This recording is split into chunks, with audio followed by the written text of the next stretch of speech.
O investimento em formatos inovadores, contratação de profissionais respeitados e a permanente preocupação com o que deseja o telespectador fazem a diferença. Tudo isso é ótimo para a democratização do acesso à notícia, mas incomoda a concorrência que durante décadas deteve o monopólio da informação. E em muitos casos, manipulou a opinião pública. A agressividade da TV Globo surpreendeu os brasileiros ontem à noite. Foi um ataque direto e desesperado à sua principal concorrente, a Rede Record. Foram exatos 10 minutos no seu principal noticiário, um tempo raro para telejornais. Veja o tempo que as outras emissoras dedicaram ao assunto. Cultura não noticiou, Rede TV não noticiou, Bandeirantes 2 minutos, SBT 4 minutos, Globo 10 minutos. Não é novidade que a família Marinho usa a emissora de televisão para seu jogo de interesses. A história denuncia acordos suspeitos, perseguições, dinheiro ilegal do exterior, apoio à ditadura militar e até tentativas de fraudes em eleições. Nem o atual governo federal escapou das manipulações da Globo. Quem não se lembra? Às vésperas das eleições de 2006, homens ligados ao PT foram presos com quase 2 milhões de reais no hotel de São Paulo. O dinheiro seria usado para comprar um suposto dossiê com denúncias contra candidatos do PSDB. A Polícia Federal vetou a divulgação de imagens do dinheiro para a imprensa. O objetivo era evitar que o material fosse usado para influenciar o resultado das eleições. Mas o delegado que realizou as prisões entregou as fotos para a Globo. O interesse era claro. A Globo queria impedir a reeleição do presidente Lula, um golpe contra a democracia. Descoberta a farsa, a Polícia Federal afastou o delegado. Eu joguei na imprensa por uma motivação para me proteger. Eu não recebi dinheiro. As rasteiras da Globo em Lula não são novas. Em 89, o então candidato ao Planalto foi claramente prejudicado por uma edição tendenciosa no debate eleitoral com Fernando Collor de Mello. Dos gabinetes de chefia da Globo, a ordem: favorecer descaradamente o empresário de Alagoas e prejudicar o metalúrgico do ABC. Foi um massacre e Collor se tornou presidente da República. Democracia nunca foi o forte da Globo. O poder da família Marinho teve origem com a ditadura militar. A organização, que já tinha jornal e rádio, apoiou os ditadores em troca de sinal verde para a ilegalidade. Um ano após o golpe, burlou a legislação e conseguiu milhões de dólares para implantar a TV Globo. A história não apaga. A Globo nasceu de uma ação ilícita de um governo ditatorial. O acordo com o grupo americano Time Life foi feito com cláusulas de gaveta, secretas, tudo para burlar a Constituição que impedia a participação estrangeira em empresas de comunicação no Brasil. Graças a esse acordo apoiado pelos militares, a Globo conseguiu 6 milhões de dólares. Na época, os anos 60, era uma montanha de dinheiro. 20 vezes mais recursos do que a TV Tupi, então líder de audiência, investiu na sua implantação. Estão entregando um patrimônio público maior que... Escândalo Proconsult, 1982. As pesquisas indicavam vitória certa de Leonel Brizola ao governo do Rio de Janeiro. Mas uma tentativa de fraude quase interferiu na vontade das urnas.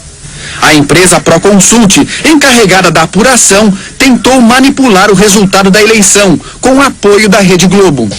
Um absurdo, lembrado até hoje pelos brasileiros. Por decisão da Justiça, a Globo foi obrigada a veicular vários direitos de resposta para reparar a verdade em relação a Leonel Brizola, no mesmo jornal que atacou a Rede Record ontem à noite. Não reconheço a Globo autoridade em matéria de liberdade de imprensa e basta para isso olhar a sua longa e cordial convivência com os regimes autoritários e com a ditadura de 20 anos que dominou o nosso país. Quem se propõe a participar de um esforço para fraudar a eleição, naturalmente é capaz de tudo.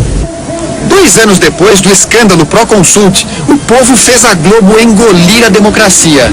Enquanto milhões de brasileiros iam às ruas exigir o direito de escolher o presidente da República, a Globo manipulava o noticiário e ignorava o movimento Direta Já. A população, indignada, criou um bordão que ecoava pelas ruas do país e ainda hoje repercute em vídeos na internet.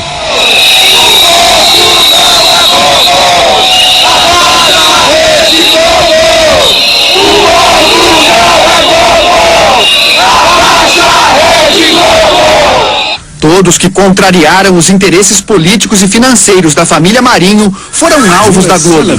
Assim acabaram as carreiras políticas do ex-ministro Ibrahim Abiakel, do ex-presidente da Câmara Federal Ibsen Pinheiro e do então ministro da Saúde Alceni Guerra. Foi uma campanha midiática fantasticamente contrária a uma pessoa. Fiz uma bela revolução na saúde e saí assim, enxotado. No violento ataque à Rede Record, uma pergunta ficou no ar. Como a Globo teve acesso a documentos do Ministério Público que estavam sob segredo de justiça? Que tipo de negociação aconteceu para que a emissora recebesse esses papéis que deveriam estar protegidos?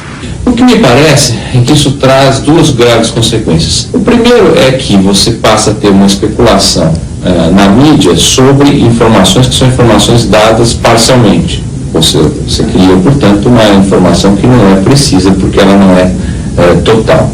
O segundo ponto que é muito grave é que me parece que essa violação de sigilo deveria implicar até eventual responsabilidade para aqueles que divulgaram a informação de alguma forma. Eu acho que você divulgar quebra de sigilo telefônico, quebra de sigilo bancário, para obter efeito na mídia, para com isso valorizar o processo, isso é uma coisa muito grave. Outras dúvidas não se calam. O que motivou os ataques contra a Rede Record? Qual a razão para tanta agressividade? A resposta pode estar na ameaça ao monopólio da comunicação no Brasil. Na Record, grandes eventos esportivos, mais novelas, mais opções de entretenimento, mais informação. Ganha televisão, ganham os brasileiros. E em setembro vem mais. O Grupo Record inaugura o R7, o maior lançamento da internet dos últimos anos no país. Os números atuais da televisão brasileira também podem explicar a ira das organizações Globo. A Rede Record conquista cada vez mais audiência e faturamento, o que incomoda a Rede Globo. Ontem, por exemplo, no dia dos ataques da Globo, a Rede Record foi líder absoluta de audiência no Fala Brasil, no Hoje em Dia e na série CSI Miami. O reality show A Fazenda, segundo o Ibope, chegou a 21 pontos de média, contra 16 da Globo. Às 11h50 da noite, a Record cravou 10 pontos a mais que a Globo, segunda colocada. Ao longo do dia, foram 341 minutos, mais de 5 horas e meia em primeiro lugar. Liderança que provoca desespero.